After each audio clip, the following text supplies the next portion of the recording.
drawing the box diagram for the electron configuration of the atom. So anytime you're asked for the electron configuration of atom, ion, etc., I want you to always just go straight to the periodic table, because the periodic table is actually going to tell you how to do this. Okay, the way it's organized, the actual order of the subshell fillings comes straight out of the periodic table. So I'm going to find, oh, hang on, it's not manganese. Sorry, I do a lot of work with manganese. I just naturally go straight to it. We've been asked for magnesium, which is right here in group 2. Okay, so it's got Z equals 12, so there's going to be 12 electrons in its electron configuration. Okay, and then you can actually just start at hydrogen and start counting electrons to get the electron configuration. So hydrogen has got Z equals 1, so that 1 electron is going to be in the 1s, so that'd be 1s superscript 1. Helium will be 1s superscript 2, etc. So just go left to right, top to bottom, so 1s2, 2s is filled, so that's 2s2.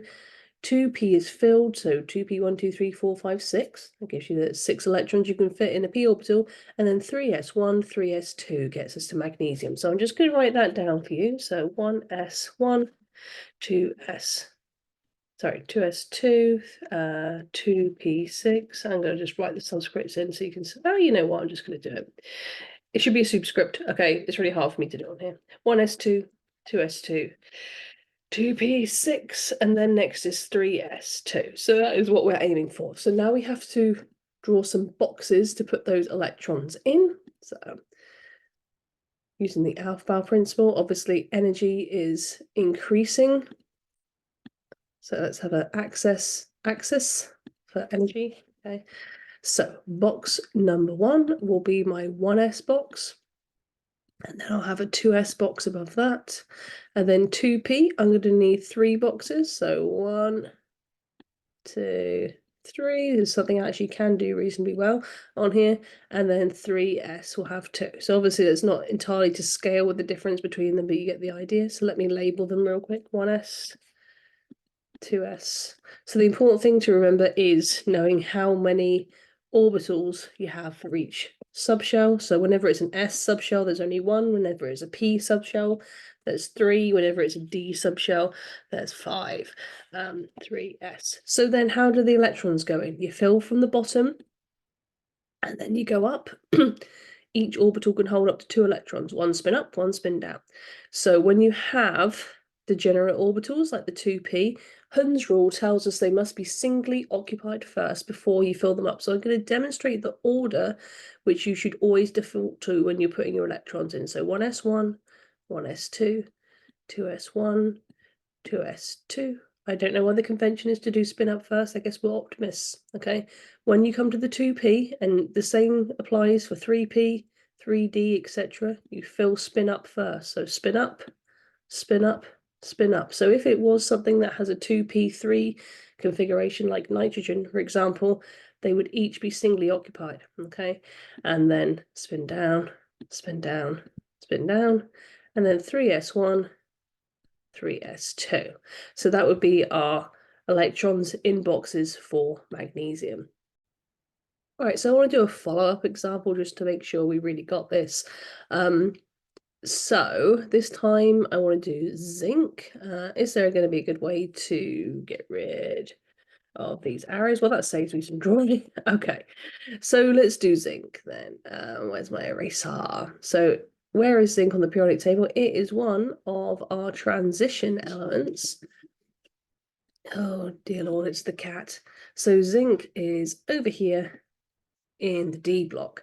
So we've talked about this in class in terms of the order of orbital fillings. Funny things happen once you start to get d orbitals involved. We have some orbitals that are very close in energy. And you can see here that the periodic table actually correctly predicts that the 4s right here, oh, that arrow is not as impressive as I thought it was going to be. The 4s fills before the 3d, okay? So as long as you're using your periodic table to help you, then you're going to be okay, all right? You'll always remember the 4s fills before the 3d, or the 5s fills before the 4d. And once you get to period 6, so remember counting down to get the periods 1, 2, 3, 4, 5, 6, you'll see that 4f slots in after the 6s, but before the 5d, and then all the way over here, you get to the 6p, okay? So the periodic table is your friend. So back to zinc then. Zinc has Z equals 30, so there's 30 electrons to deal with, okay? So always make sure you get the right number. So our electronic configuration, if you're counting across, is going to be 1s2, 2s2, 2p6, 3s2, 3p6, 4s2, and then 3d all the way across 1, 2, 3, 4, 5, 6, 7, 8, 9, 10. Okay, so that's what we got to put in there. 1s2, 2s2, 2p6, 3s2. So see how much quicker it is to just use the periodic table to write these configurations, and you don't have to do silly little diagrams to kind of memorize the order of filling. If you use the periodic table, it's got your back. It's going to tell you that the 4s fills before the 3d. Now the question is, am I going to run out of space? It's possible. Okay, so after the 3s, we've got to have our 3p boxes. So 1, 2, 3 degenerate p orbitals. And then we've got the 4s coming in. You can kind of stagger these going across, but you know. All right, so then we need 5 d orbitals. Let's make it happen. And then watch again for me demonstrating how we fill according to Hund's rule. So this should be your default way of filling all the time. It becomes very important later on when you're talking about debug chemistry stuff to know if electrons are paired or unpaired. So you really need to make sure that you are in the habit of defaulting to whenever you have degenerate orbitals, so that applies to p and d orbitals, that you singly occupy them all first, even if you know they're going to be filled. Just get in the habit. 1, 2, 3, spin up. 1, 2, 3, spin down. Just get in that habit. It will save yourself some confusion later on. All right, say with the 3p's, up, up, up, and down, down, down. I know these are a little bit squiffy, but you know.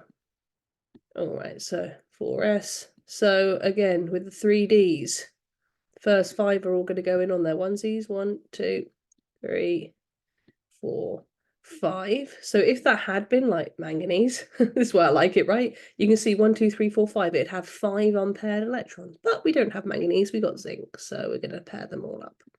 Okay. So you may have heard before that transition metals have colors because they've got uneven occupation of d orbitals and unpaired electrons and stuff. And as you can see, zinc is completely full. Thank you. Even when it forms an ion, it only forms a 2+ ion, which it gets by losing those 2 4s electrons. So that's why zinc compounds are colorless. Not that you need to know that, but it's interesting to learn stuff.